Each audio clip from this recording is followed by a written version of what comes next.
Magandang umaga po sa ating lahat. Good morning. Tumayo nga po tayo at kamayan natin ang ating mga kasama ngayong umagang ito.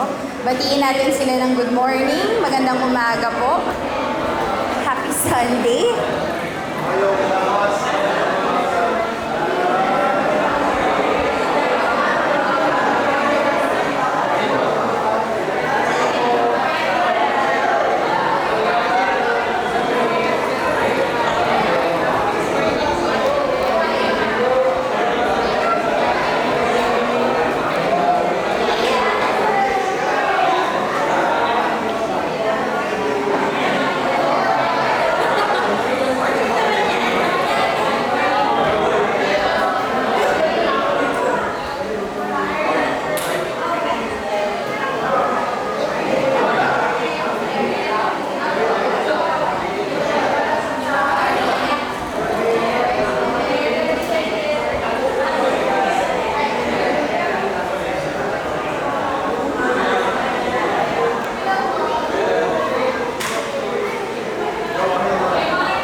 Good morning nga po sa bawat isa. Isa na naman pong linggo ang binigay sa atin ng Panginoon kung saan tayo ay pwedeng magtipon-tipon bilang isang iglesia para siya ay papurihan, para siya ay sambahin, para tayo manalangin sa Kanya at para mapakinggan natin ang Kanyang salita.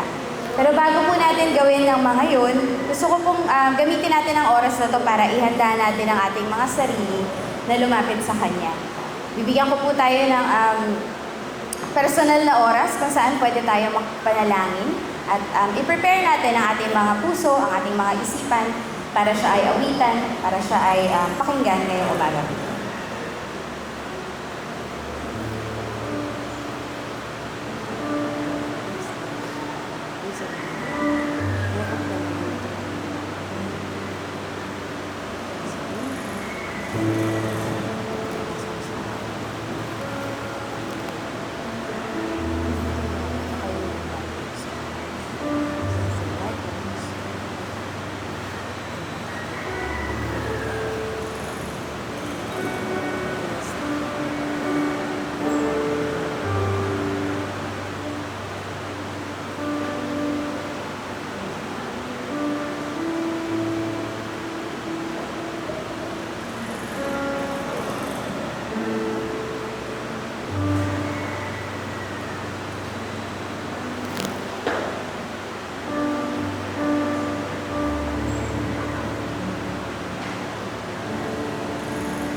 Panginoon, magandang umaga po sa inyo. Kami ay nagpapasalamat na dinala niyo kami dito sa inyong simbahan ng ligtas. Salamat, Lord God, kasi pwede namin kayong na-experience ngayong umagang ito. Pwede namin kayong mapakinggan, pwede namin kayong makausap, pwede namin kayong awitan, pwede namin kayong makasama. Salamat, Panginoon, dahil pwede namin itong gawin. Kahit ano pa ang dala namin sa linggo na ito, pwede kaming tumungtong sa harapan ninyo at ibigay pa rin sa inyo ang lahat. Alam namin, Lord, na kayo ay nakikinig, kayo ay handa na magbigay ng sagot, kayo ay handa na magbigay ng inyong salita sa amin. So Lord God, ganun din kami ay ihanda ninyo para talagang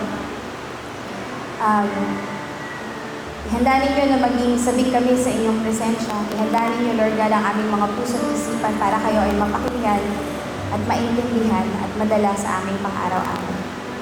Para sa inyo, Lord God, ang araw na ito, hayaan ninyo na maging totoo ang mga awit, ang aming mga salitang bibig kasi. And may we honor you, Father, in our worship and in our praise. So please guide us, Lord God, this morning. In Jesus' name we pray. Amen and amen. Babasahin ko po ang Psalms 95, verses 1 to 2. Come, let us sing for joy to the Lord. Let us shout aloud to the rock of our salvation. Let us come before Him with thanksgiving and extol Him with music and song. So tumayo po tayong lahat and let us come before our God.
So verses 3 to 6. For the Lord is the great God, the great King above all gods. In His hands are the depths of the earth, and the mountain peaks belong to Him. The sea is His, for He made it, and His hands formed the dry land. So let us come and bow down and worship. Let us kneel before our Maker. Let's continue giving praise to our great God. Patuloy natin siyang awitan.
July po ay sineselebrate natin ang ating Missions Month.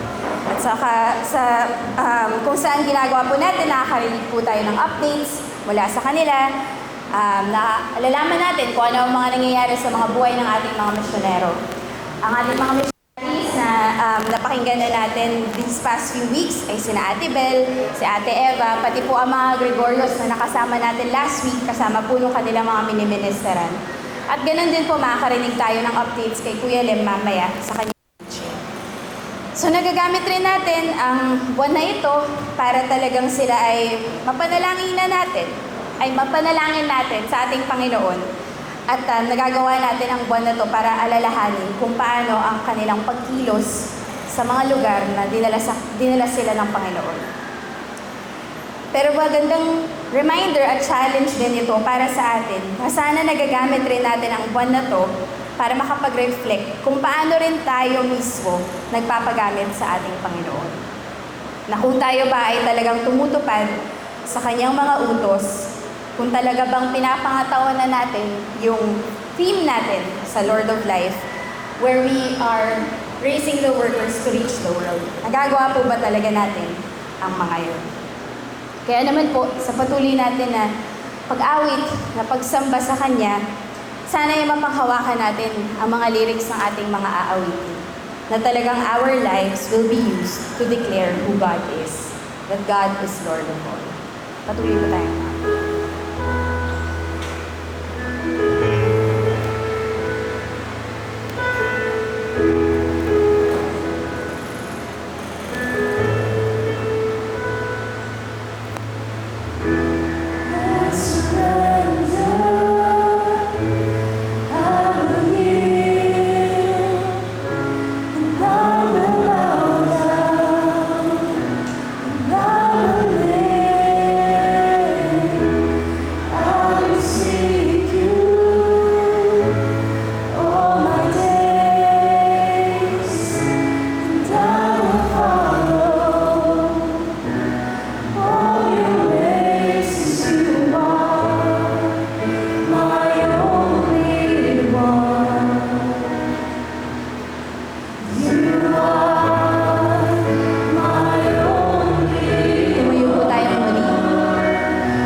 kasalukuyan kung saan pwede namin makita ang pagkilos nyo sa buhay ng mga misyonero ng Lord of Life Christian Fellowship. Hayaan niyo, Lord God, na maging reminder ito na ang misyon na ginagawa nila ay hindi lang para sa kanilang mga full-time missionaries, kundi para rin sa amin. Para sa amin na mga mayroong kailangang mga kapatid na bahagina ng salita ninyo. Para sa amin na may mga co-workers na hindi pa kayo nakikilala. Para sa amin na may mga kapitbahay, Lord God, na alam namin gusto kayong makasama rin sa kanilang mga buhay. Panginoon, gamitin niyo kami para mapakita sa mga taong ito kung sino kayo. Hayaan niyo, Lord God, na kayo ay gumalaw sa pamamagitan namin. Sa pakikinig namin, Lord God, sa mensahe niyo sa umagang ito, hayaan niyo, Lord God, na magamit namin ito sa aming pang-araw-araw. Kaya, Lord God, buksan niyo ang aming mga puso't isipan para kayo ay tanggapin sa pamamagitan ng aming mensahero na si Kuya Len. Salamat, Lord God. Gusto po namin kayong makasama, makapili, mapakinggan. Gusto rin namin, Lord God, na ma-share ang pagmamahal niyo sa iba. Ihandaan niyo po kami sa umagang ito. In Jesus' name we pray. Amen. Okay. Maaari na po tayong umupo. Ngayon po, tatawagin ko po si Kuya Lem para sa atin.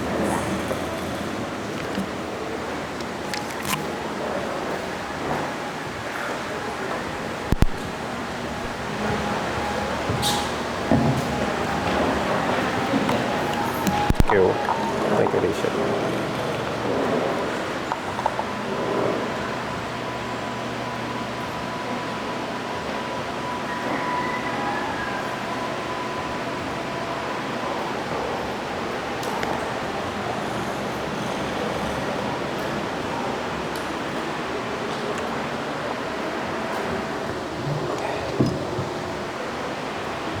Magandang umaga po sa ating lahat.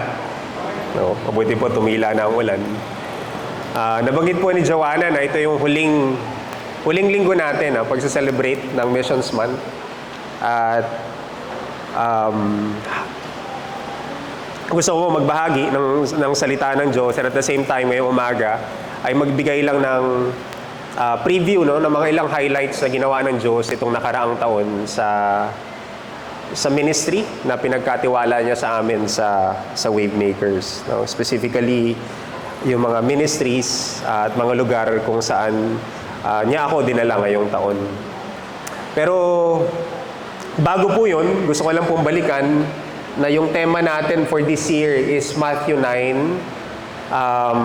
At ang sabi doon, the harvest is great but the workers are few. So pray to the Lord who is in charge of the harvest. Ask Him to send more workers in the harvest field. Yun yung pinaka-tema natin.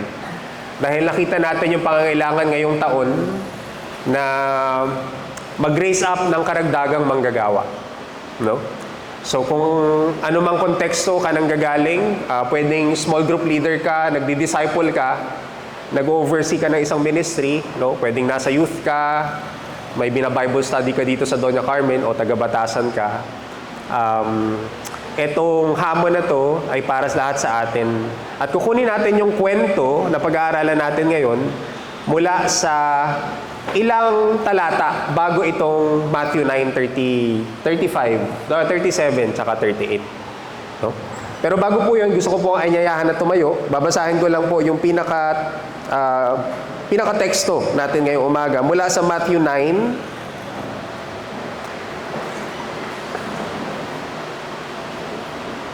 Matthew 9, verse 9 hanggang 17. No? At ang title po ng ating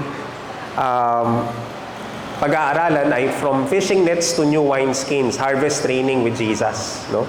Kaya kung meron po kayong Bible, pakibukas po doon sa bahagi na yon ng inyong Biblia. Babasahin ko po mula verse 9 hanggang 17. No? Ito po ang sabi sa Matthew 9, verses 9 hanggang 17. Habang naglalakad si Jesus, nakita niya si Matthew, isang tax collector na nakaupo sa pwesto niya. Sabi ni Jesus sa kanya, "Sumunod ka sa akin." Tumayo nga si Matthew at sumunod sa kanya. Habang nagdi-dinner si Jesus sa bahay ni Matthew, dumating ang maraming tax collectors at ibang mga makasalanan. At kumain sila kasama ni Jesus at ng mga disciples niya.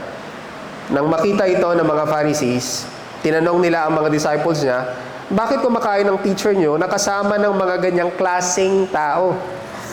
Nang marinig yun ni Jesus, sumagot siya, yung mga may sakit ang nangangailangan ng doktor, hindi yung mga walang sakit. Tingnan niyo at intindihin ang kahulugan nito. Imbis na magandog kayo sa akin, mas gusto kong maging maawain kayo sa iba. Dahil dumating ako para tawagin ang mga makasalanan, hindi ang mga matuwid. Verse 14. Lumapit naman kay Jesus ang ilang mga disciples si John the Baptist at nagtanong, madalas po kaming mag-fasting, pati ang mga Pharisees. Pero bakit hindi po nagfa-fasting ang mga disciples niyo? Sumagot siya, ini-expect nyo bang malungkot ang mga guests sa kasalan habang kasama nila ang groom? Siyempre hindi. Pero darating yung araw na wala na sa kanila ang groom. Saka pa lang sila magfa-fast. Verse 16. Walang gumagamit ng bagong tela para takpan ng butas sa lumang tela. Dahil kung gagawin yon, uurong ang bagong tela at mababatak ang pinagtapalan at lalong lalaki ang butas nito. Wala ding naglalagay ng bagong alak sa lumang wineskin. Sasabog ang wineskin pag ginawa yun. Masasayang lang ang alak at masisira pa ang wineskin. So dapat sa bagong wineskin ilagay ang bagong alak para pareho silang magtagal. Manalangin lang po tayo. Ang panandalian. Ama, maraming pong salamat sa inyong salita. Salamat sa pagkakataon ngayong araw ng linggo na ito na pwede kaming sama-samang matuto mula sa inyo. At hinihiling namin na mangusap ka sa buhay ng aming iglesia, lalo na sa puntong ito ng aming kasaysayan. At alam mo ang aming pangangailangan, alam mo ang aming puso. Kaya kilala mo ang bawat isa sa amin. Kaya mangusap ka, Panginoon, sa tulong ng banal na Espiritu na nasa amin. Ito po ang aming panalangin sa pangalan ni Jesus. Amen. Makakaupo na po tayo. Kaya salamat po.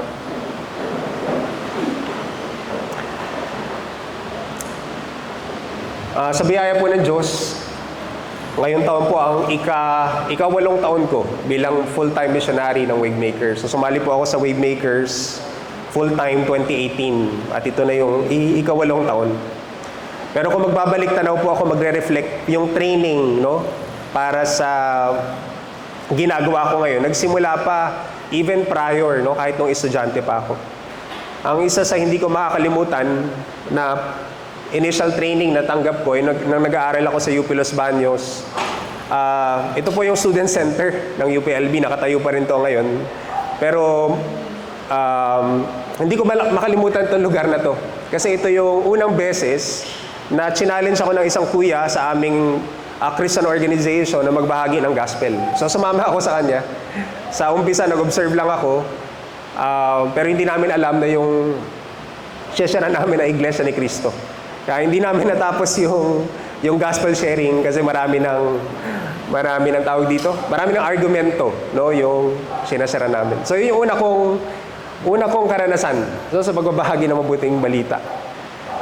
Sa biyaya ng God, ginamit niya yung 5 taon na nilagi ko din sa university para matuto at matrain. Wala na ako sa UPLB nung natuklasan ko na hindi ito bago, no? Kasi ginawa rin to ni Jesus sa kanyang mga disciples.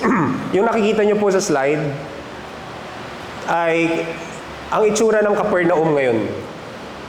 At mababasa natin yung Capernaum sa Mark 1, sa Matthew chapter 4. At dito trinain ni Jesus, sinimulang i-train intensively ni Jesus yung kanyang mga disciples. Dito nakatira si Peter, tsaka si Andrew. At probably si James, si John, na mga mangisda ay dito din nakatira. So yung nakikita natin ngayon ay bahagi na lang, parte ng mga nahukay, no, na excavations. Yun yung mga tawag dito dingding ng mga bahay, no, nung panahon na yon. Pero totoo siyang lugar at dito nagsimula si Jesus na mag-train ng mga disciples, no, lalo na sa kanyang ministry. At kung titingnan natin kahit po sa Mark, may makikita tayo at least na 6 na kwento No, 6 na bahagi ng kwento na pagkatapos hamunin ni Jesus yung kanyang mga disciples to be fishers of men, ay nag-organize siya immediately ng iba't ibang mga fishing trips na kung tawagin, no? Kasi sabi niya sa kanyang mga disciples, sumunod kayo sa akin, sasanayin ko kayong maging mangingisda ng mga tao. So, pagkatapos na merong at least 6, hindi lang 6, pero merong at least 6 na hinighlight yung mga gospel writers, so, lalo na si Mark. At makita natin sa iba't ibang lugar, iba't ibang sitwasyon, at iba't ibang setting.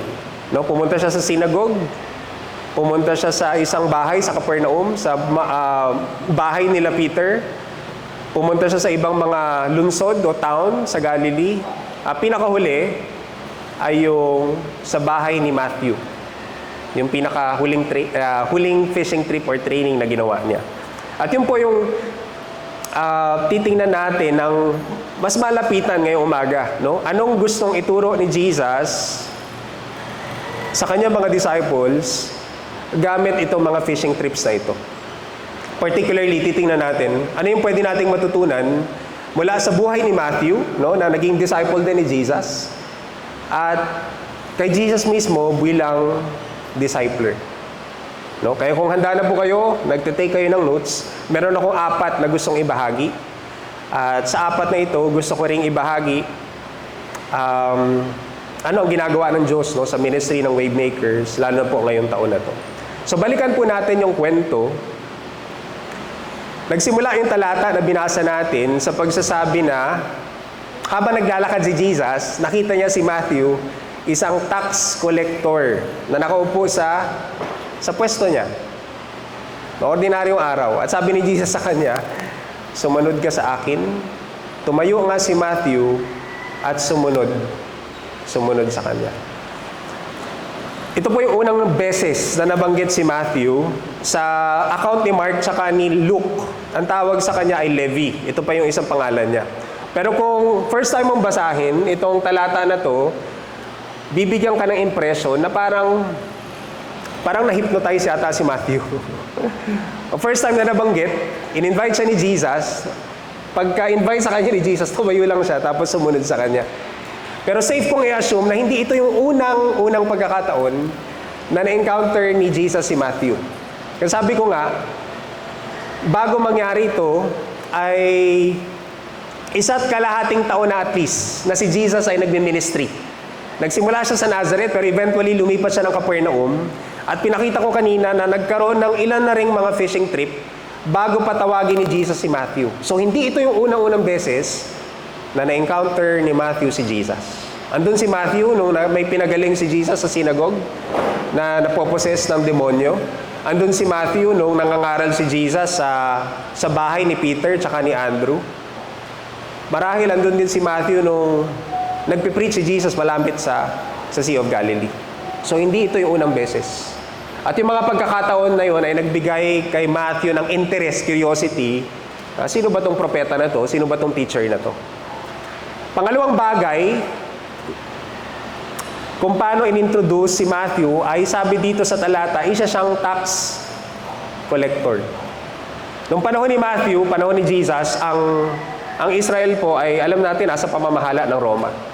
At isa sa paraan, para mapagpatuloy ng Roma yung kanyang layunin, no, na patuloy lumago yung kanyang kaharian, ay mangolekta ng buwis, ng tax, katulad natin ngayon. At may iba't ibang tax na kinokolekta ang Rome. Pero ang isa sa uri ng tax na kinokolekta ng Rome ay yung katulad ng toll na binabayaran natin ngayon pag dumadaan tayo sa mga expressway. No? Kung babalikan po natin kung titingnan natin yung mapa na nasa slide, yung Via Maris na tinatawag, yun po yung puti na linya, ay major highway na ginawa ng Roma para mas mapadali yung transportation, no? Mula south hanggang north or north hanggang south. At kung titingnan natin ang mas malapitan, yung highway na yan ay dumadaan sa Capernaum. So isang posibleng location, no, kung saan si Matthew nangongolekta ng buwis ay doon sa toll na yan. At ito po yung isang artist perspective ng Capernaum noong time ni Jesus at ni Matthew. Unlike Nazareth, ang Capernaum ay isang parang semi-urban city, no? Malago na lungsod at maraming, on an everyday basis, maraming dumadaan kasi nga yung Via Maris ay dinadaanan yung Capernaum.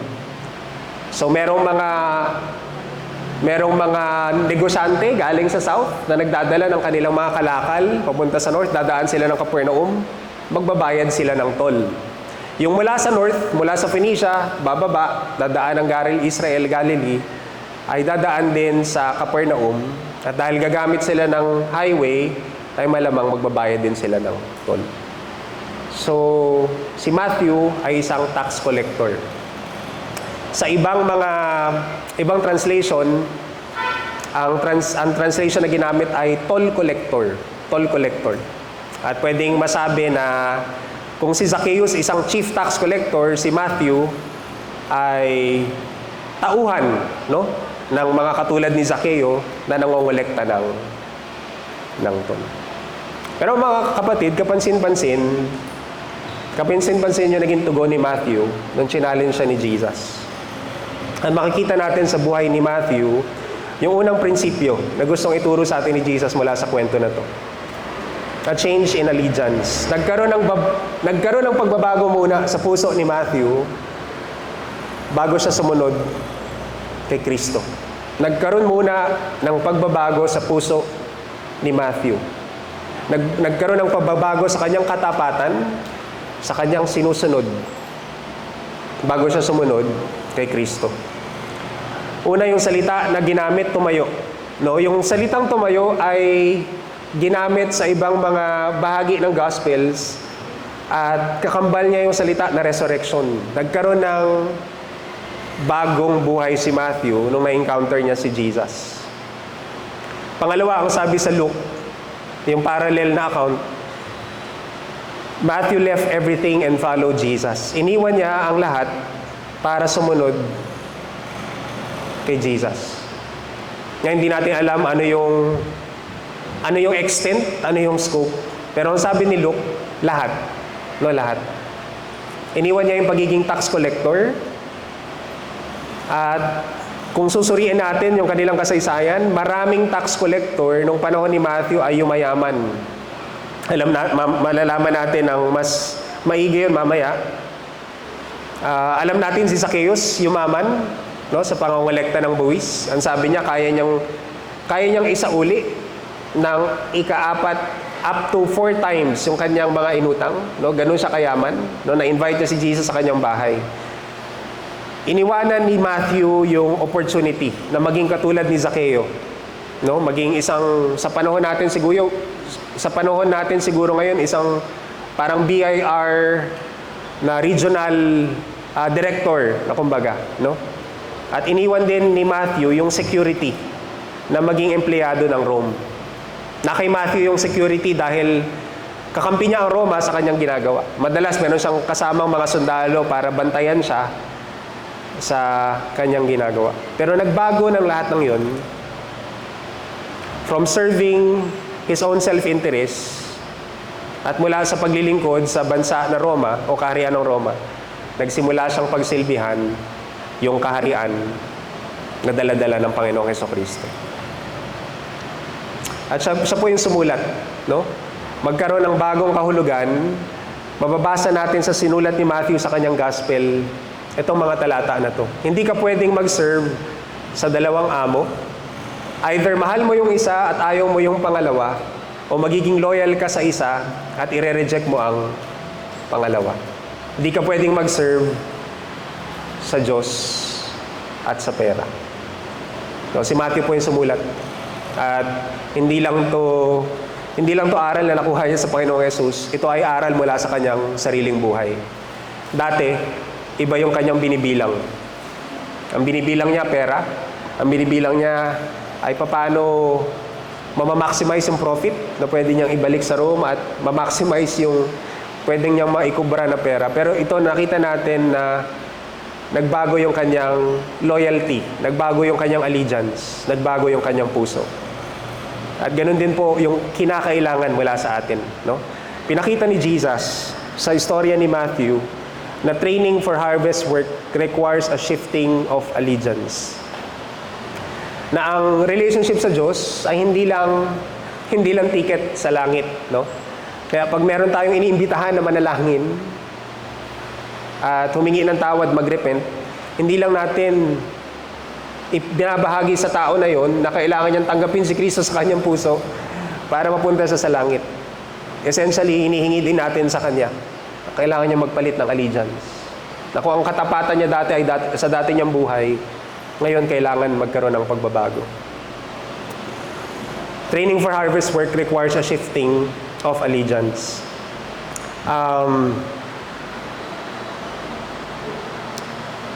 This past year po, 2026, nakita ko yung mga katulad ni Matthew sa pamamagitan ng mga pastors at leaders na mini-ministera namin sa Wavemakers. Yung nasa picture po ay sila Pastor Nick Chang, kung tawagin namin, si Ate Evelyn Salazar, si Mutya, tsaka si Pastor Benedict Bunyag.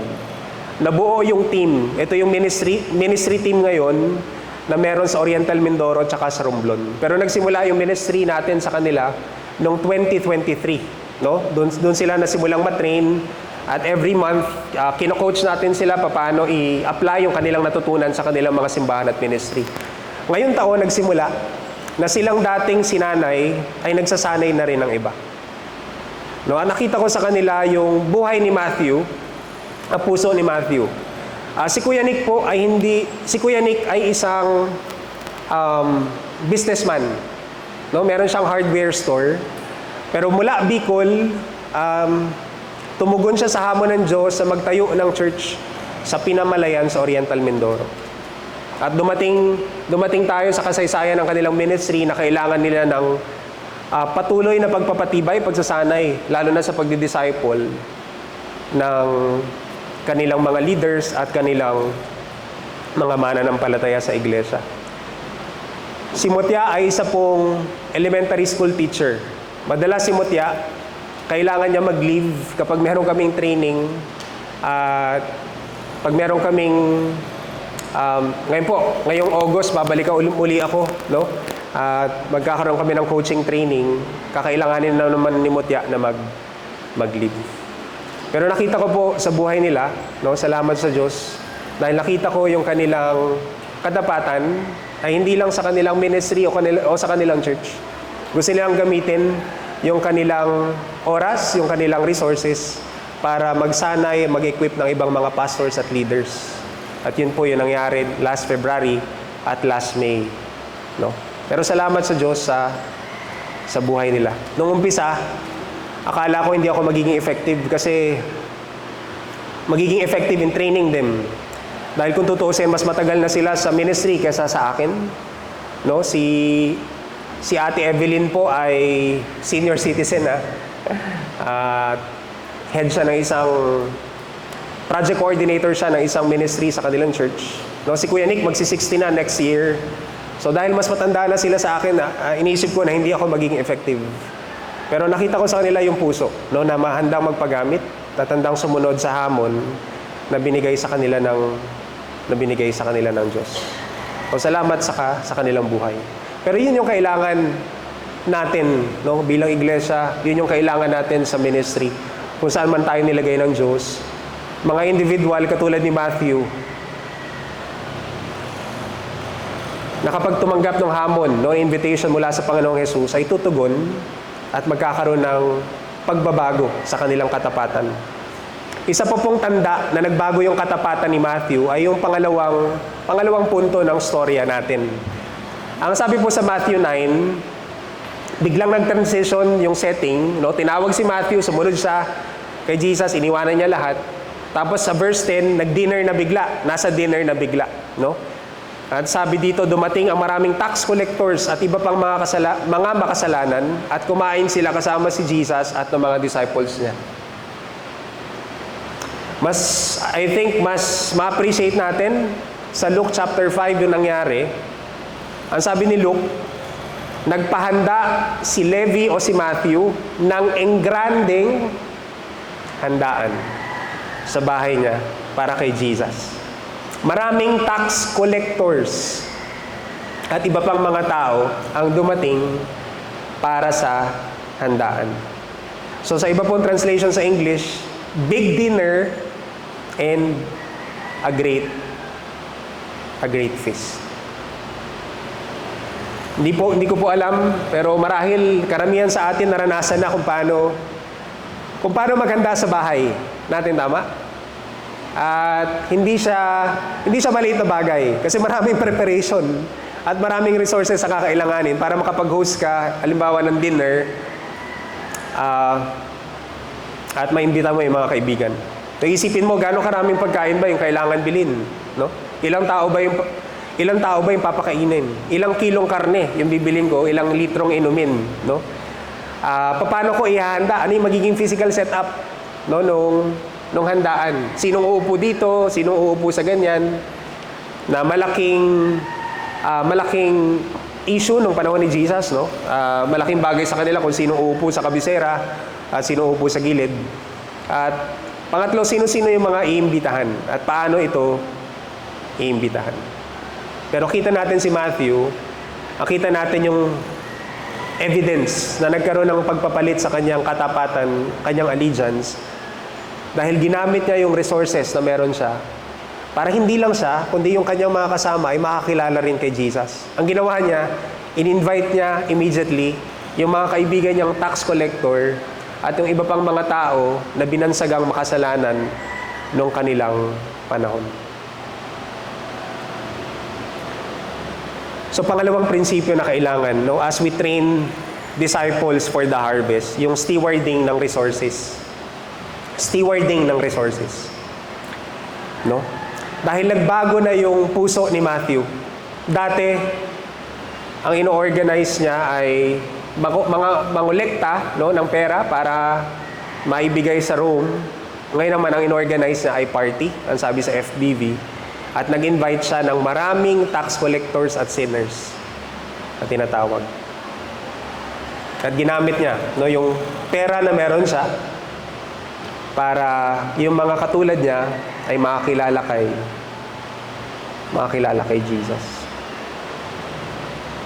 Again, mula sa sarili niyang karanasan, sinulat niya to.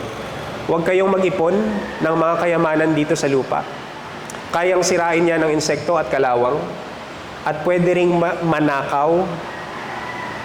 Instead, mag-ipon kayo ng kayamanan sa langit. Walang naninirang insekto at kalawang doon at walang nakakapasok na magnanakaw dahil kung nasaan ang kayamanan mo, nanon din ang puso mo. Kita natin yung pagbabago sa puso ni Matthew. Dati nag-i-invest siya sa pera, ngayon nag-i-invest siya sa kayamanan sa langit. At yun din po yung kailangan nating matutunan. Kailangan nating matutunan na training for harvest work requires a stewarding of resources. Kailangan gamitin natin lahat ng meron tayo para sa kaharian ng Diyos. At yun yung ginawa ni Matthew. Last Sunday, nagkaroon ng Community of Disciple Makers. No? Ang in-invite natin si Ate Laila, si Rico, si Bien para mag-represent ng mga iba't ibang generation. May kwento si Rico na hindi ko makalimutan. Nung naging Kristiyano siya, isa sa mga naging pagbabago sa buhay niya yung hindi na siya tumatanggap ng invitation para makipag-inuman sa kanyang mga kaibigan sa batasan. So, naisip niya, instead na samahan niya yung inuman na ginagawa ng kanyang mga kaibigan, ay mag-organize na lang ng dinner, no? O kakain sila sa Anli Samgyup, no? At sabi ni Rico, nung umpisa, kinakailangan niyang maglabas ng extra para ma-motivate at magbigay na incentive na pumunta yung kanyang mga kaibigan. Sasagutin niya yung kalahati nung gagastusin nila sa dinner. Pero yun yung kanyang paraan, no, para mag-spend ng time sa kanyang mga kaibigan at mapakilala si Jesus sa kanila. Binanggit ko po na ngayong taon nagsimula yung gawain sa Romblon. Last May, andun po yung ministry team na inintroduce ko kanina. Pero hindi po yun magiging posible kung wala yung partnership with an organization, no? Meron pong isang organization na ginamit ang Panginoon para maging posible at ma-organize yung gawain na yun. Ang tawag sa organization ay Shepherd's Care Ministries. Yung Shepherd's Care Ministries po ay nabuo dahil merong si Kuya Nick, meron siyang kapatid sa US na isang deacon. At binigay ng Diyos sa kanyang kapatid yung puso na mag-minister sa mga pastor dito sa Pilipinas na walang means para mag-aral sa seminary at walang means or access para for further training. Kaya yun yung kanya naging puso at itinuyo niya yung Shepherd's Care Ministries Incorporated with that in mind. Yung mga pastor na nangangailangan ng financial na tulong kasi masyadong maliit yung tinatanggap nila, hindi enough. Yung tinatanggap nila na support, no, sa kanilang mga churches, lalo na po sa probinsya. Maraming pastor ang tumatanggap ng hindi sapat para sa kanilang kinakailangan mabuhay. Kaya noong May ay nagsimula po yung training sa kanila at merong 53 pastors mula sa Romblon, iba't ibang parte ng Romblon. Kung hindi po ako nagkakamali, merong at least 4 na isla ang Romblon. So yung pinakamalayo, nag-travel ng 12 hours at least para lang makapunta doon sa training. No? Sumakay siya ng barko para maka-attend doon sa training. Pero ginamit yung kapatid ni Kuya Nick na hindi ko pa po nakikita ng face-to-face. No? Pero galing sila sa Romblon this week, pinaplano na nila yung susunod na pagbalik namin this September. Pero nakita ko si Matthew din sa kanilang ministry. No, gumagamit ang Diyos ng mga organization at individual katulad nung kapatid ni Kuya Nick para matulungan at maabot yung mga pastor at leaders na lalo na nasa probinsya, nasa remote na location. Pero kailangan po natin pag-isipan paano natin ginagamit, ini-steward yung ating oras, yung ating resources para sa kaharian ng Diyos. Natutunan yun ni Matthew sa kanyang sariling buhay. At nung nagbago yung kanyang allegiance, ginamit niya immediately yung kanyang resources para yung ibang mga tao ay makilala kay Jesus. Pangatlo po na bahagi ng storya, nagdi-dinner na si Jesus kasama ng mga disciples, no? Dumaan yung mga Fariseo, mga Pharisees, at tinanong nila yung mga disciples si Jesus, bakit kumakain ang teacher nyo na kasama ng mga ganyang klaseng tao? Yun yung sa Pinoy version, ganun nila translate. Ng mga ganyang klaseng tao. O para maramdaman natin yung discrimination na meron, yung stereotyping na nangyayari. At kitang-kita natin. Sa Luke po, ganito siya translate. The Pharisees and the religious teachers complained to Jesus' disciples, asking, why do you eat and drink with tax collectors and sinners? Sa Mark, ganito po siya translate. Mas straightforward. Yung essence ng reputation na meron yung tax collectors at mga makasalanan. Why does he eat with such scum? No? Ano po sa Tagalog yung scum? Dumi, no? Latak, dumi. Ganon ang tingin ng mga Pharisees at tax collector. Ganon ang tingin ng mga Pharisees at ng mga religious teachers sa mga katulad ni Matthew na tax collector. Scum. Latak ng lipunan. At may at least 3 dahilan kung bakit gano'n yung tingin nila kay Matthew, no? At sa mga tax collector na kasama niya. Una, ang tingin ng mga Pharisee at ibang mga Hudyo kay Matthew ay traidor kasi nagtatrabaho sila para sa Roman government. No? Nagtatrabaho sila sa Roman government. Ang nire-represent nila ay yung kaaway na bansa kung sino yung sumakop sa kanila. So sila yung visible expression, no, nung oppression na yon ng Rome.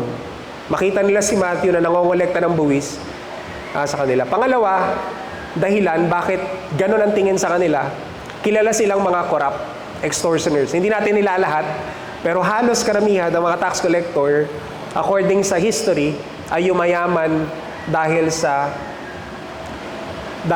pangongolekta na ito o dahil sa gawain na ito. Noong panahon ni Jesus, para makapagkolekta ka o magkaroon ka ng karapatan, meron din silang mga contractor na instead Romans, yung mga ngolekta ng buwis sa mga Hudyo, kukuha sila ng mga local na mga mayayaman, no, na may resources influence sa isang komunidad, at magkakaroon ng bidding.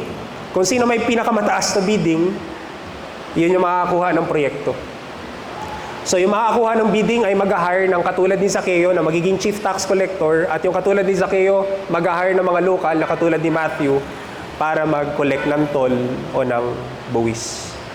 Pero dahil walang nakasulat na rate, no, or regulation, ang katungkulan lang nila ay ibalik kung ano yung pinangako nila sa Rome, tapos the rest, bahala na sila kung gaano kalaki yung gusto nilang ipatong dun sa buwis.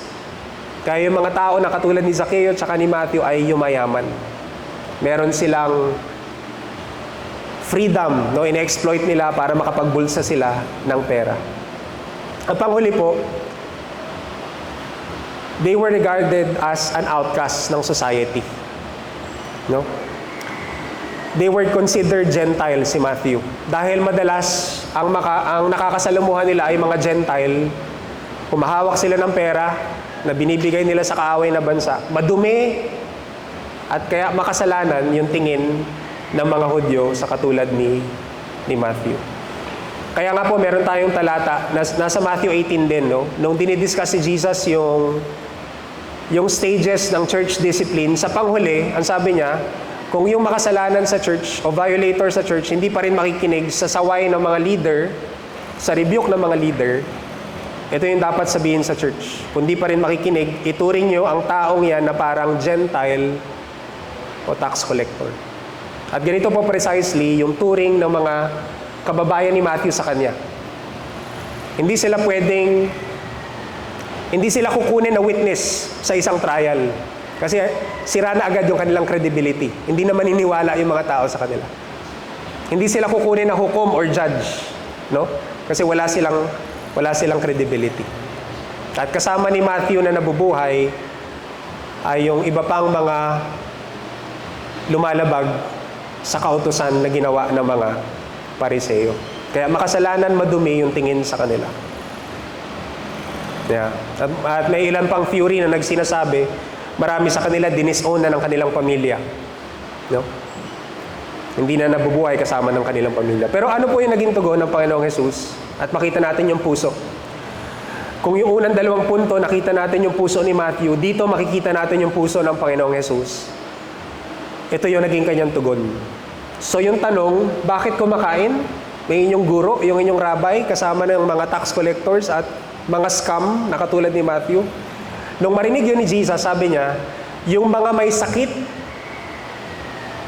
ang nangangailangan ng doktor, hindi yung mga walang sakit. Tingnan nyo at intindihin ang kahulugan nito. Imbes na maghandog kayo sa akin, mas gusto kong maging maawain kayo sa iba. Dahil dumating ako para tawagin ang mga makasalanan, hindi ang mga matuwid. Hindi ang mga matuwid.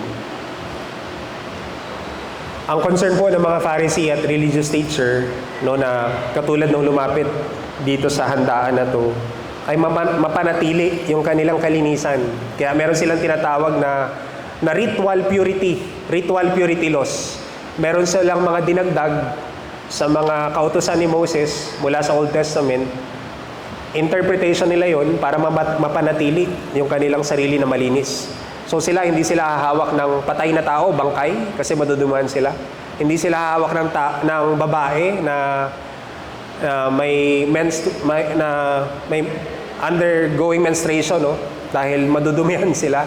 So samot-saring mga ritual, samot-saring mga palisiya yung ginawa nila para mapanatili yung kanilang sarili na malinis o hindi contaminated ng mga maduduming tao katulad ni Matthew tsaka ng iba pang mga kasalanan na kasama niya. Pero sabi ni Jesus, hindi yung puso, no, ng aking mission.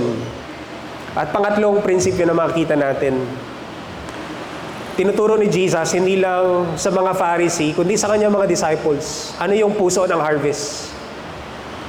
Imbes na maghandog kayo, sabi ni Jesus, kinote niya yung Hosea chapter 6 verse 6, Imbis na maghandog kayo sa akin, mas gusto kong maging maawain kayo sa iba.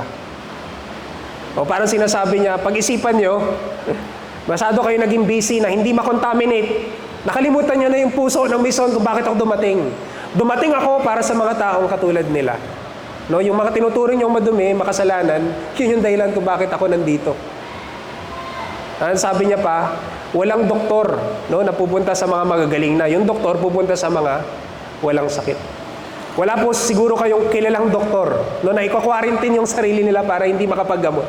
Lahat ng doktor kahit nung pandemic, nung panahon natin, lahat sila ay nagsilbi, nagandun, at andun sila, no? Sila nga yung mga frontliner kasama ng mga nurses, at di pa mga medical practitioners. Kasi yun yung kanilang tungkulin. At gano'n yung tingin ni Jesus sa kanyang sarili. Yun yung dahilan kung bakit siya dumating.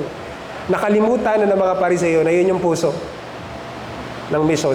Kaya may Mesayang pinangako sa Old Testament ay precisely dahil may mga tao katulad ni Matthew. At yun po yung third principle na sana natin matutunan natin mula kay Jesus. Training for harvest work requires going back to the heart of the mission.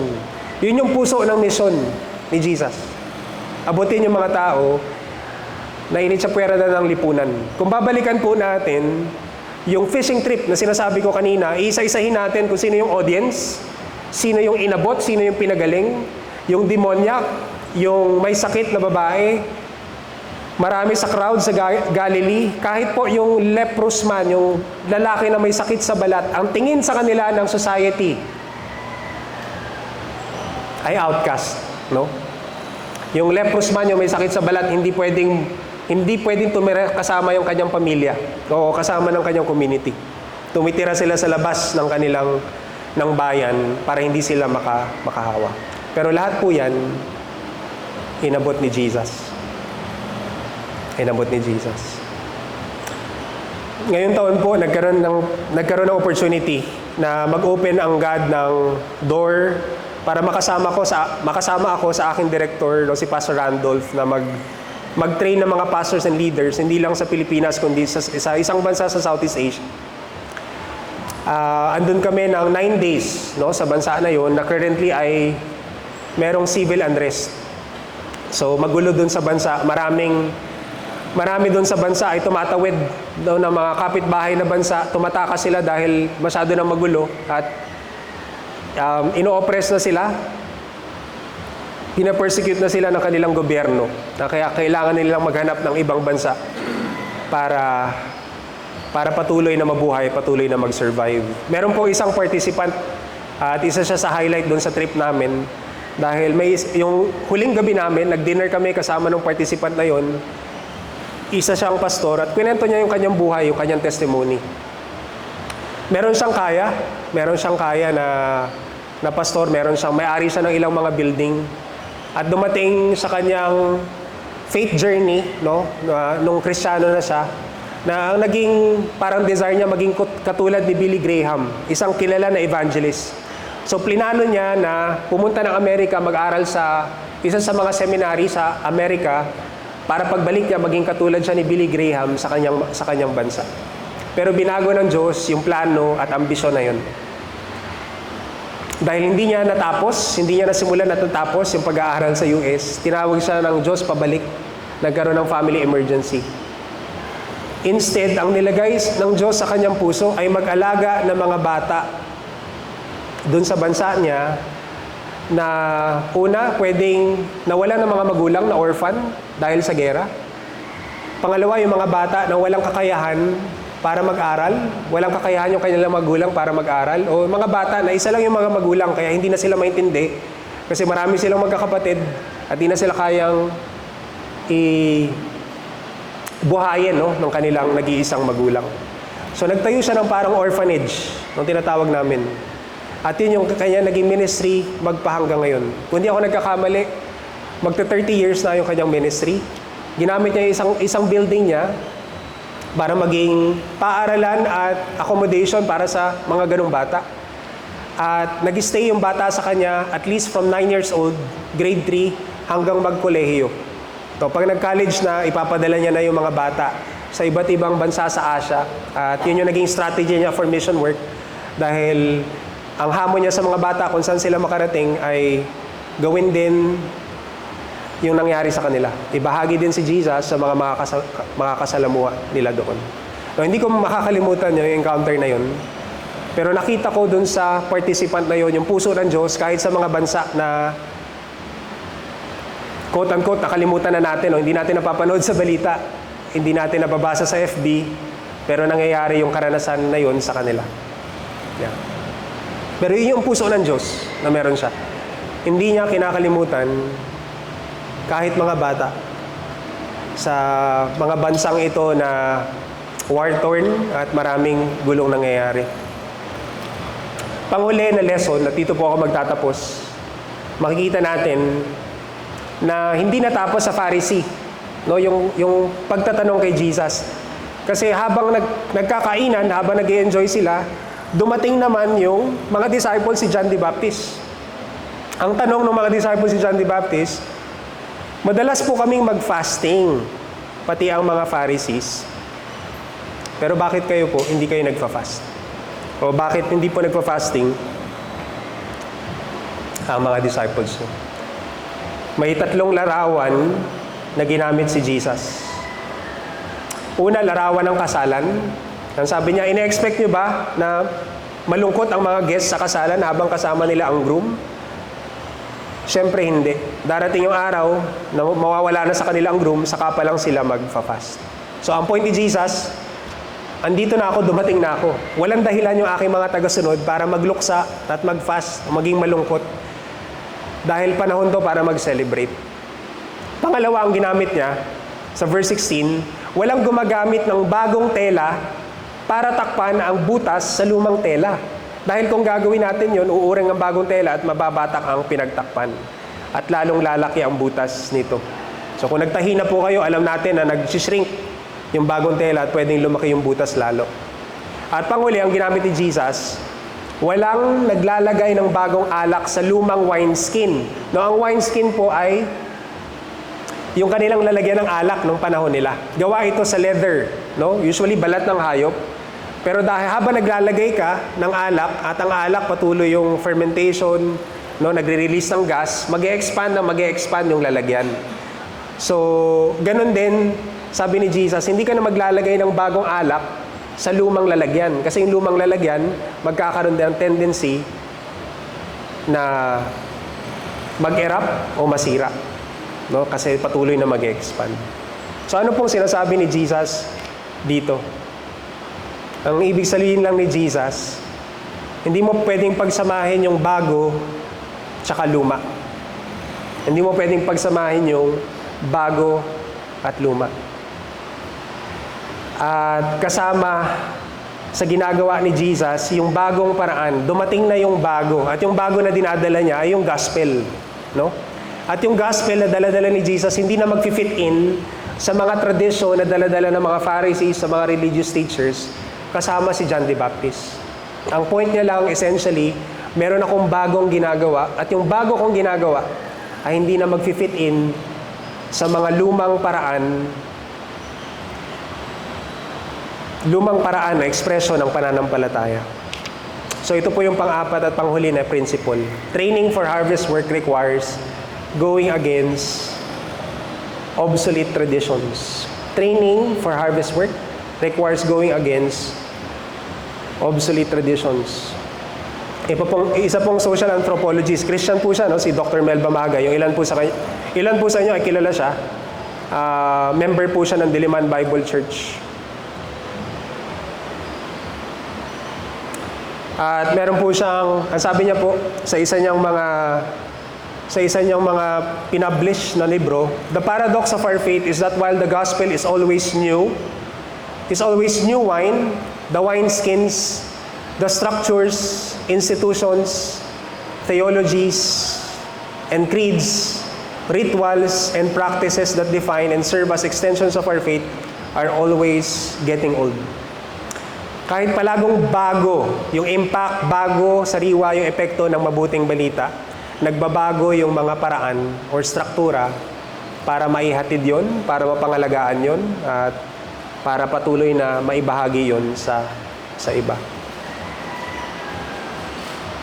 Last year, nagsimula yung partnership po namin, no? Bagong partnership uli. Siguro po familiar kayo sa CCT, yung Center for Community Transformation. Ginawa na natin yung isa nating family retreat, no, sa kanila noong 20. Dalawa na po, no? Hindi lang 2018, tapos meron pang isa, no? So, nag-overnight tayo sa maganda nilang retreat center sa Tagaytay. Pero nagsimula yung kanilang ministry noong 1991. Merong isang malaking kumpanya may isang malaking kumpanya na magle-lay off ng mga empleyado. So meron isang Christian na connected doon sa mga mali-lay off na nag-isip ng paraan. Pag nawalan ng trabaho itong mga manggagawa na to, anong pwede nilang gawin? So doon nagsimula yung ministry, nag-provide siya ng livelihood training para doon sa mga nawalan ng trabaho. At nagsimula yung CCT, karamihan ay yung kanilang mga beneficiaries ay nasa Tondo, Manila. Magse-celebrate na po sila ng malapit na sila mag 40th year, pero halos kasabayan natin silang nag-start, no? Pero currently ang CCT ay merong 140 branches sa buong Pilipinas. At ang naging ministry nila, marami na silang ministry, meron na silang 23 na sub-ministries, pero nagsimula sila by going to the communities and asking the question, paano ko matutulungan itong community na ito? So ang initial na kanilang ministry ay cooperative. No, bumuwi sila ng micro-cooperative. At ang ginagawa ng kooperatiba na yon ay nag-iipon ng pera at nagpapahiram, naglo-loan ng pera para sa mga maliliit na negosyante. Karamihan doon, mga sari-sari store owners. Siguro po marami sa atin hindi na nakakatanda, pero nagkaroon, nung si Pastor Sam Castro pa yung pastor natin sa iglesia na ito, meron tayong partnership with CCT at marami sa beneficiaries andito sa hindi ko alam kung anong pong tawag dito sa baba. Merong center dyan at may one time nakasama ko kay tatay dahil siya yung tinap ng CCT para mag-Bible study sa mga beneficiaries. Pero bakit ko po sila binanggit? Una, salamat dahil dinala ng Diyos yung nilayo ng Diyos na mag-cruise yung landas ng Wavemaker saka ng CCT. Pero kita ko sa CCT yung bagong anyo, paano dadalhin yung mabuting balita sa iba't ibang sektor ng lipunan. Ngayon po, sila ay nasa 35 years na, no, ang CCT. Hindi lang micro-entrepreneurs or sa mga nanay o kananayan ng community yung kanilang tinutulungan. Nagkaroon na rin sila ng ministry sa mga street dwellers o yung mga nakikita natin sa lansangan na walang bahay. Nagkaroon sila ng ministry sa mga magsasaka, sa mga mangingisda, sa mga iba't ibang indigenous, mga tribal people, mga pastor, and so on and so forth. Na pinagpala yung kanilang ministry, lumalapit lang sila sa Wavemakers para patuloy na masanay paano nila effective madi-disciple yung nawiwin nila sa community. Pero kailangan po natin pag-isipan, no? Ano yung mga obsolete na tradition na hindi nagagana sa panahon natin ngayon. Kung isipin ko po yung kasaysayan ng Lord of Life, tinuturo ko ito sa baptismal class. Nagsimula tayo dahil may mga missionary, foreign missionary na nag-house to house, no? At kumakatok sa iba't ibang bahay. Sa North Fairview nagsimula, yung iba sa East Fairview, kumakatok lang sila sa bahay, tapos nagpakilala, tapos nabuo na yung Bible study. Iniisip ko, gagana pa rin ba yung strategy na yon sa panahon natin ngayon na in fact sinubukan natin one time, no? Kung kakatok tayo sa mga bahay. No, pwede ulit subukan, pero pwede rin pag-isipan, ano na yung bagong paraan na pwede natin gawin, no, para maabot natin yung community natin. Dahil definitely meron nagbago sa 34 years natin, no, na nakasaysayan. Nagkaroon din ng pagbabago, no, nagkaroon na tayo ng building. 2004 na lumipat tayo dito. Pero tanda ko pa, external observer lang ako noon, pero may panahon na ang in-embrace ng Lord of Life ay mga care groups sa iba't ibang lugar, no, ng member. Kaya bahagi ng linggo ng mga miyembro yung pupunta sila sa isang bahay para magkaroon ng pagtitipon fellowship at doon gagawin yung Bible study. Yung mga care group, naging cell group, naging small group, naging Bible studies, outreach Bible studies. Ngayon, meron na tayong disciple-making small groups. Pero isang observation ko mga kapatid, di ko alam kung tama o mali o sasangayon kayo, pero nagkaroon na tayo ng building, marami sa gawain natin, dito na natin ginagawa. Yung mga fellowship, dito natin ginagawa. Tama? May mga Bible studies, dito natin ginagawa sa ating building. Kahit sa batasan, doon nila ginagawa. No? Na may bahagi sa akin na namimiss yung mga panahon na pumupunta pa tayo sa bahay-bahay, nagsasama-sama, sabay-sabay kumakain, at na-express yung community hindi lang sa panglingguhan na gathering, kundi na-exercise natin yung Acts chapter 2, na sa maliliit na bahay, nagsasama-sama tayo kumakain. Kahit po yung lunch fellowship natin, dito na rin natin ginagawa every first Sunday.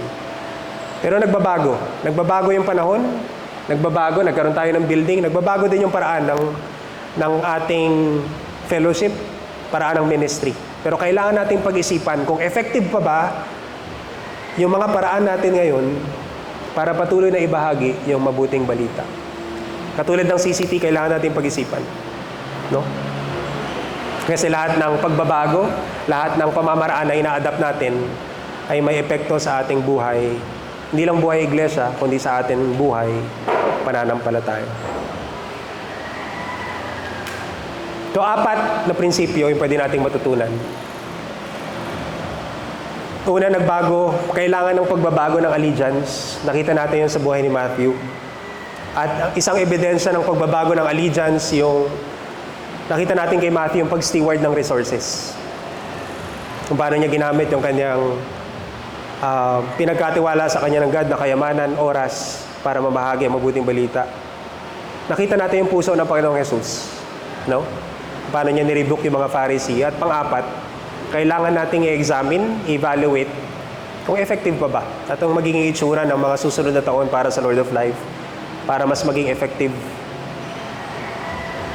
pa tayo, no, ng mga disciple makers.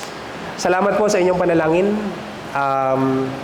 Marami nangyari itong taon 2026. Pero nagpapasalamat kami sa Wavemakers sa Diyos dahil may ginamit ang Diyos sa mga katulad ni Matthew para makapartner namin sa ministry. At meron pa siyang mga gagamitin in the future.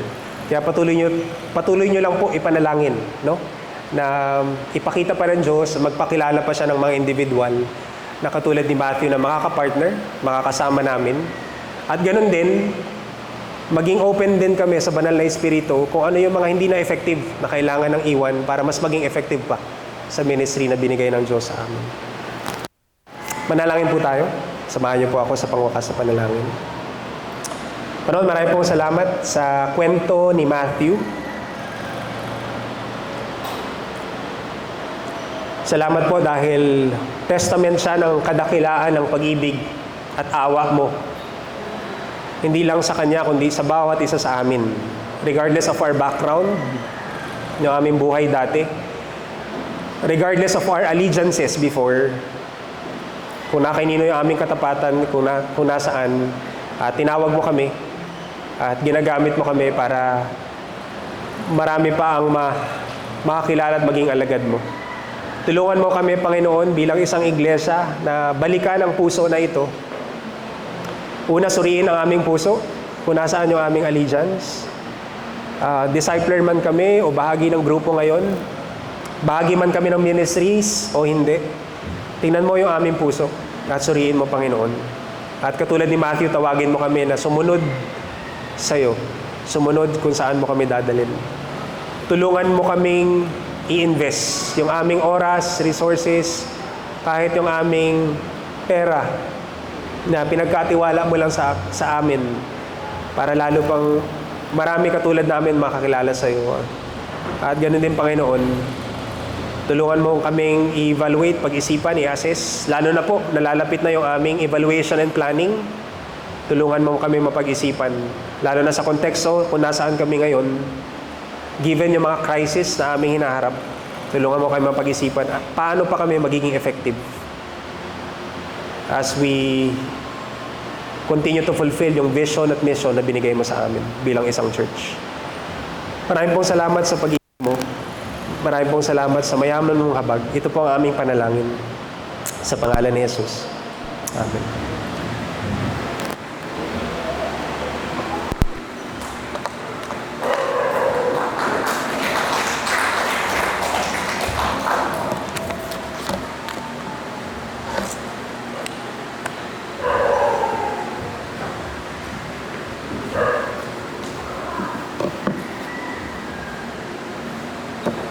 Maraming salamat, Kuya Len.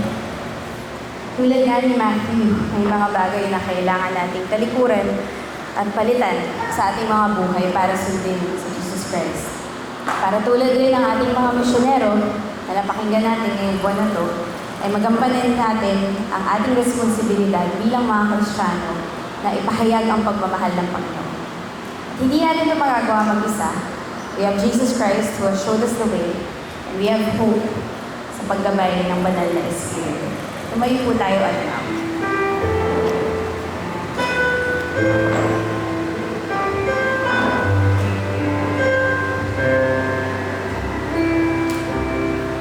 I once was lost in the darkest night, yet thought I knew the way.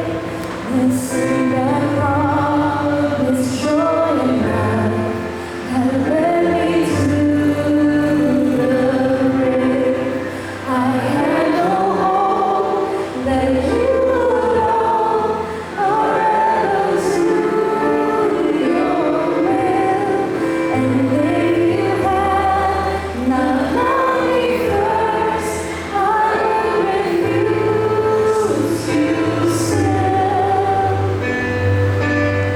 But as I ran my hell-bound race, indifferent to the cross, you looked upon my helpless state and led me to the cross.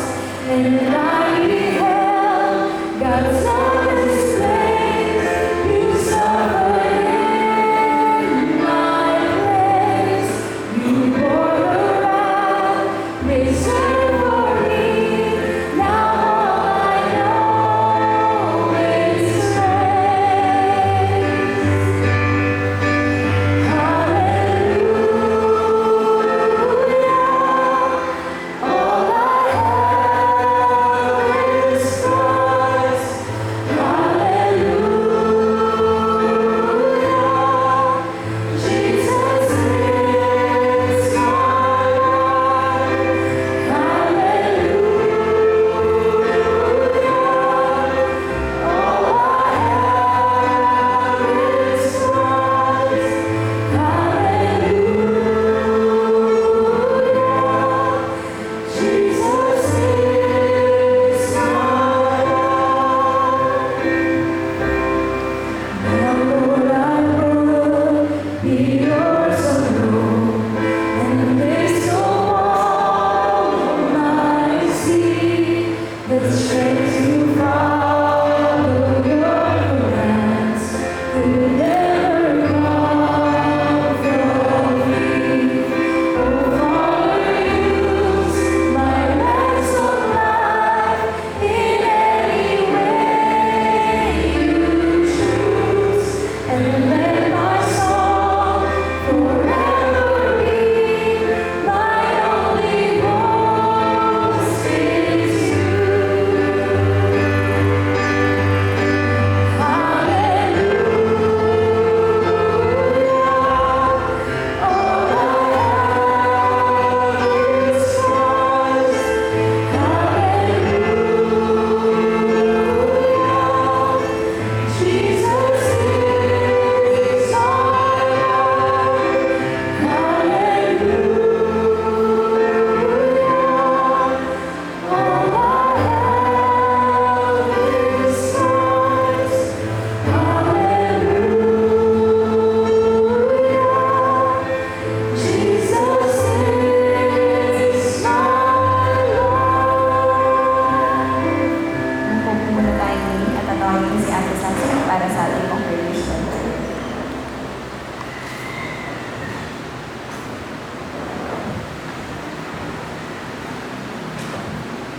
Manalangin po tayo.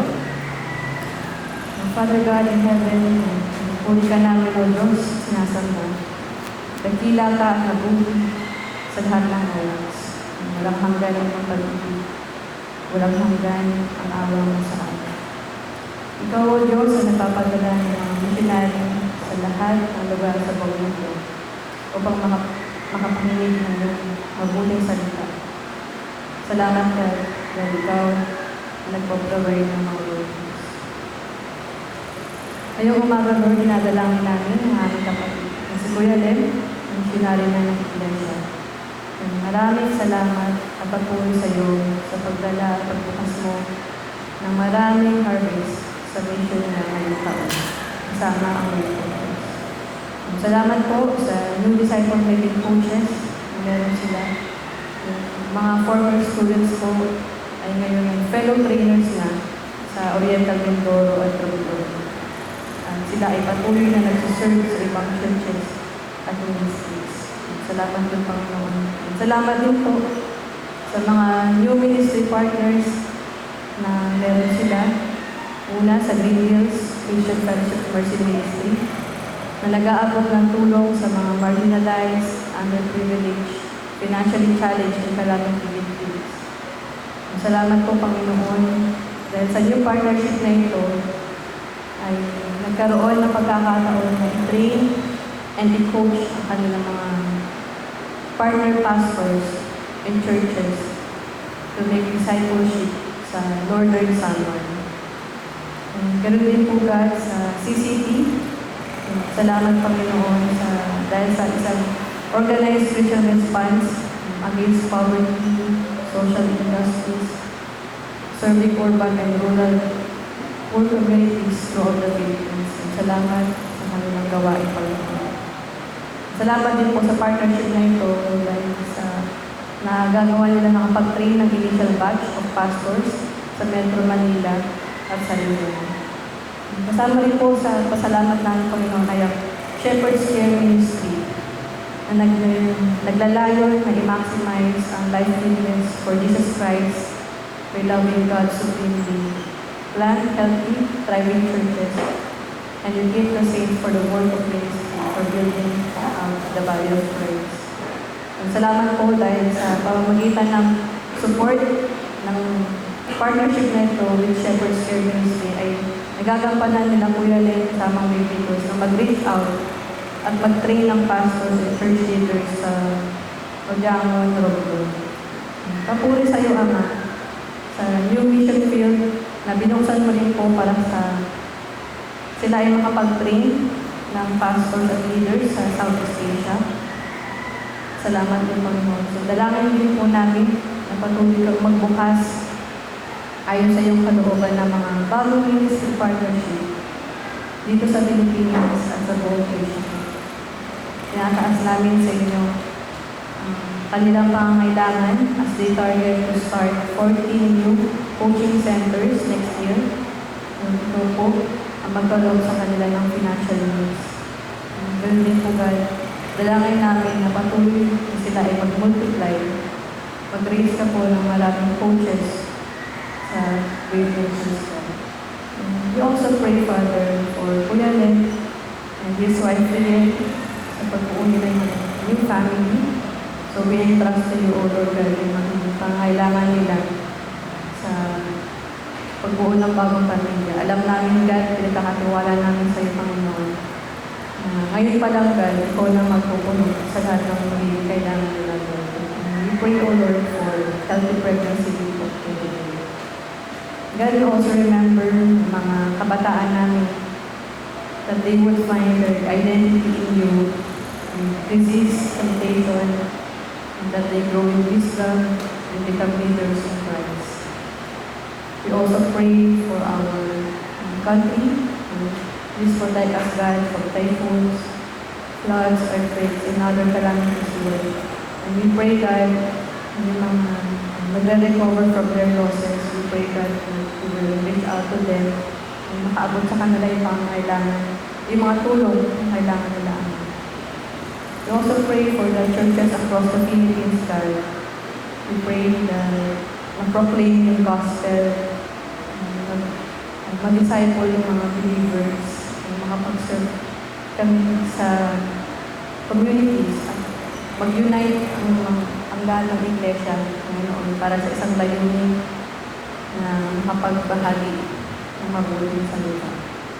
And we also pray, God, that yung bansa namin, God, ay na-encounter si Jesus sa kanilang personal na buhay. mag-deepen yung relationship ng mga Kristiyan ng Panginoon at magkaroon ng revival dito sa aming bansa Panginoon. God also pray that you continue to provide workers, raise workers, sa Lord of Life, God. Ang team namin is to reach out to the world. So we pray, God, that you change our hearts na maging bold, na maging obedient sa'yo sa pag-share ng gospel, sa kung saan man kami nilagay, sa school, sa office, sa neighbors namin. And God, we pray, God, that you help us to be obedient in proclaiming the good news to these people who are sick. So help us, Father, God, to share with them yung love na na-experience namin kaya sa iyo. And God, thank you po for this morning. And we give back all the glory to your Lord. In the name of Jesus.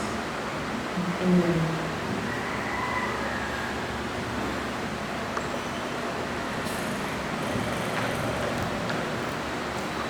Bilang parte po ng ating panambahan, ihanda po natin ang ating tithes and offerings para sa ating Panginoon.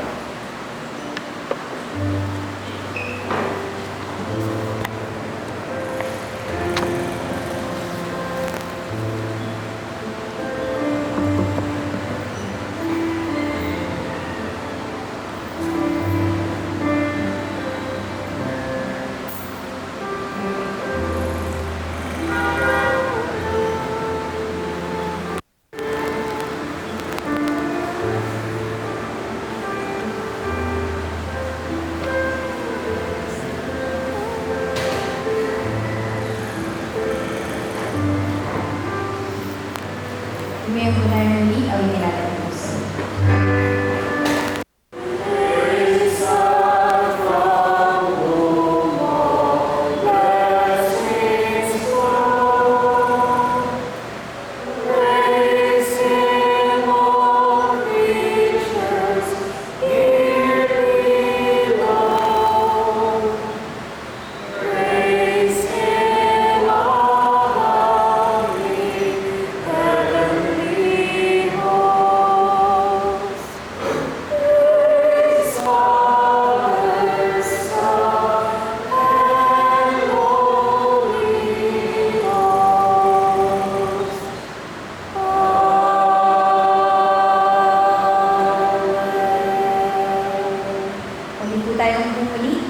Meron po tayong ilang mga announcements para sa araw po na ito. Pagkatapos po ng ating panambahan, mga youth, meron tayong youth hangout kung saan pag-uusapan natin ang word na individuals at kung anong ibig sabihin nito sa konteksto ng ating ginagalawan bilang mga Christian. Ito ay gaganapin ng 1 o'clock p.m. dito sa Doña Carmen. At meron tayong lunch fellowship kung saan darating din ang ating mga kasama galing sa Batasan. So sa lahat ng youth, imbitado po tayo dito pala sa gawain na ito. Next week po ay August na. Ang ating first worship leader for that month is Marina. At ang preacher po natin ay si Rico Lenny. Sa Proverbs 3:1-4, thinking clearly and an uncertain world. 9:30 a.m. po ang ating panabahan at pagkatapos po nun, tulad ng ating nakaugalian, every first Sunday of the month, ay meron po tayong lunch fellowship kung saan pwede po tayong magdala ng food para po sa ating potluck. Pero muli, kung hindi po tayo makakadala ng pagkain to share, okay lang po yun dahil meron din po inihanda ang ating council para sa araw na yun. So sana po ay sama-sama tayo sa ating lunch next week, first Sunday of the month. And para naman po sa lahat ng part ng Praise and Worship Ministry team dito po sa Doña Carmen, gaganapin na po natin ang ating annual meeting sa August 9 naman po. So that is the second week of the month in August. Ito ba ay gaganapin at 1 o'clock p.m. Ganun din po, meron po tayong serve na lunch. So sana po ay sabi niyo po sa akin kung sino po ang mga makakadalo para po tayo ay makapag-provide ng lunch para sa lahat. Every first and third Saturday of the month po, pinapaalala ko po na meron tayong days of prayer dito po sa Lord of Life, Doña Carmen. At 7 o'clock a.m. po ito nagsisimula with our breakfast fellowship at sinusundan po ito ng ating prayer proper. And every second and fourth Sunday of the month naman po, ginaganap ang ating Sunday school para sa mga kabataan sa baba po yan at 8 o'clock a.m. At ayun nga po, meron pa rin po tayong fundraising activity na ginaganap para sa ating Sunday School. Yung pledge board natin ay nasa likuran pa rin po kung saan pwede po tayong kumuha ng amount na i-donate natin at ibibigay po natin ito sa ating ministry coordinator na si Tita Oxy Silina.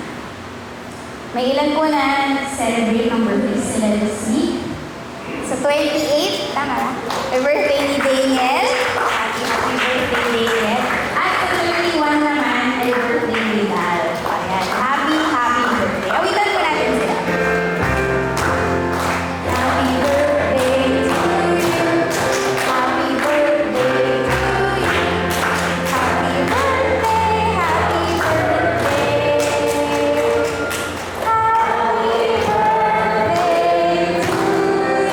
Happy birthday. Ayan. Meron po tayong ilan ng mga bisita ngayong umaga po ito. Kasama po ni Tito Ando ang kanyang RA na si Miles. Joke lang. Si Sofia. Si Sofia yung And then ang interns po niya ay si Miles and si Nina po. So welcome po. Meron po ba tayong ibang first timer?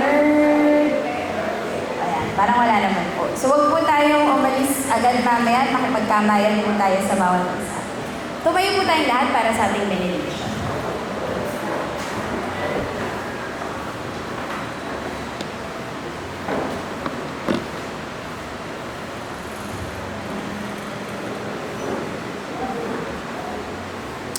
Manalangin po tayo. Salamat Panginoon Diyos sa pinarating mo huling mensahe sa bawat isa sa amin. Nawa bilang nakakilala na sa iyo, Panginoon Diyos, hindi kami manatili sa aming mga ginagawa, aming trabaho ngayon. Patuloy namin, hindi kami gamitin sa pagpapalaga ng Panginoon Diyos ng iyong salita. Saan man aspeto ng aming mga buhay, Panginoon Diyos. Salamat sa reminder, Lord God, sa bawat isa sa amin, sa pamagitan yung mensahe, sa pamagitan ng Bible study. Panginoon Diyos, encourage each one of us, Panginoon Diyos, makarating, basahin ng iyong salita upang mas lalo ka namin makilala at lalo ka namin may pakilala sa mga tao pang hindi nakakilala sa inyo. Thank you, Father, for your love, your mercy. Salamat sa iyong salita na pwedeng pong magsalita sa bawat sa amin.